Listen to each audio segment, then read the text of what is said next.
बिहार के वैशाली जिले में दो स्कूली छात्रा के साथ सामूहिक बलात्कार की घटना से इलाके में सनसनी फैल गई है।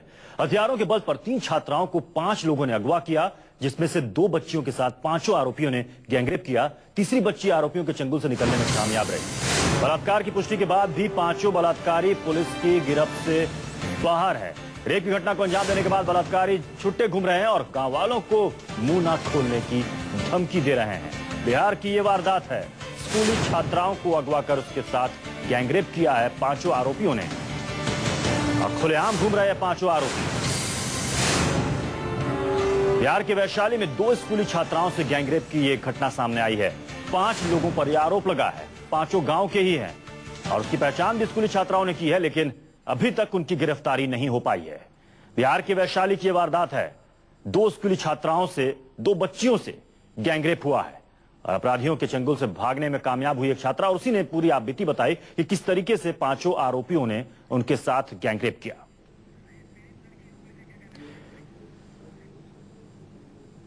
पीड़ित लड़की क्या कुछ कह रही है, आपको सुनाते हैं। इज्जत लूटा है, बोला कि से घर पर कोई के कहवे ना तो तेरा घर में के पूरा व्यक्ति के मार देबो, खत्म कर देबो, आ तोरो मारबो, घर में जाके घुस के मारबो तोरा से कह के नाम ना बताइए तो खत्म कर देबो सबके। 2 बच्चियां काम करके लौट रही थी, जरना काट कर आ रही थी, जो जलावन कहा जाता है। जलावन काट के लौट रही थी तो क्रिमिनल है, कंप्लीट क्रिमिनल है ये।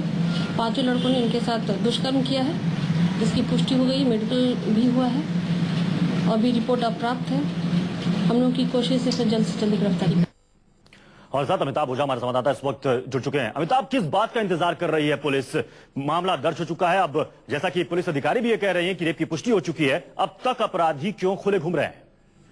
जी बिल्कुल, सबसे हैरानी वाली बात है, महिला डीएसपी है, ओढ़नी के इलाके में ये घटना घटी है। नामजद आरोपी बनाए गए हैं, पहले से हिस्ट्री शीटर रहे हैं, कई उनके गैंग के लोग पहले से गिरफ्तार है। उसके बावजूद पुलिस ने अभी तक किसी को गिरफ्तार नहीं किया है। यहाँ तक कि कोर्ट ने उनकी कुर्की के लिए, जब वो फरार है, इस स्थिति में उनकी कुर्की के लिए भी कोई प्रयास नहीं किया गया है। हैरत की बात है कि शुरू में इस घटना के बाद मामले को दबाने की कोशिश की गई थी, लेकिन बगल के गाँव को जैसे ही घटना की जानकारी मिली, वहाँ के मुखिया ने इस मामले में संलिप्तता अपनी उपस्थिति दिखाई और उसके बाद उन्हीं के प्रयास से मामला थाने तक पहुंचा और मामले को दर्ज किया गया। इसके बावजूद लगातार जो अपराधी हैं, जो इसमें नामजद बनाए गए हैं, वो पीड़ित पक्ष के लोगों को लगातार धमकी दे रहे हैं और गांव के हालात हैं कि गांव में कोई भी महिला और उनकी बहू बेटियां उस गांव में नहीं है। उन लोगों ने उससे बाहर के गांव में उसके रिश्तेदारों के यहाँ भेज दिए हैं और गांव वीरान है और लगातार जिले के अधिकारी को इस बात की सूचना दी गई है। उसके बावजूद अभी तक कोई कार्रवाई नहीं हो पाई है।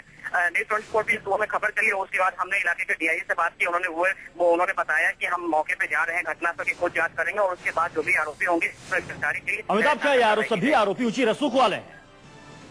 जी बिल्कुल, ये जो भी आरोपी है इस गांव के वो रसूख वाले हैं और इन लोगों का वजह गिरोह चलता है, कोई जो इलाके में लूटपाट, रंगदारी और हत्या की जैसी घटनाओं को अंजाम देते रहे हैं और इन्हीं से जुड़े हुए ये 5 लोग जो इस केस में भी आरोपित बनाए गए हैं। यही वजह है कि इन्होंने दबंगी दिखाते हुए दिन दहाड़े इस घटना को अंजाम दिया है। जहां से लड़कियों को अगवा किया गया था, वहां आसपास कई लोग थे जो खेतों में काम कर रहे थे, लेकिन किसी की भी हिम्मत नहीं हुई थी कि इन लोगों का मुकाबला कर सके, इनका विरोध कर सके।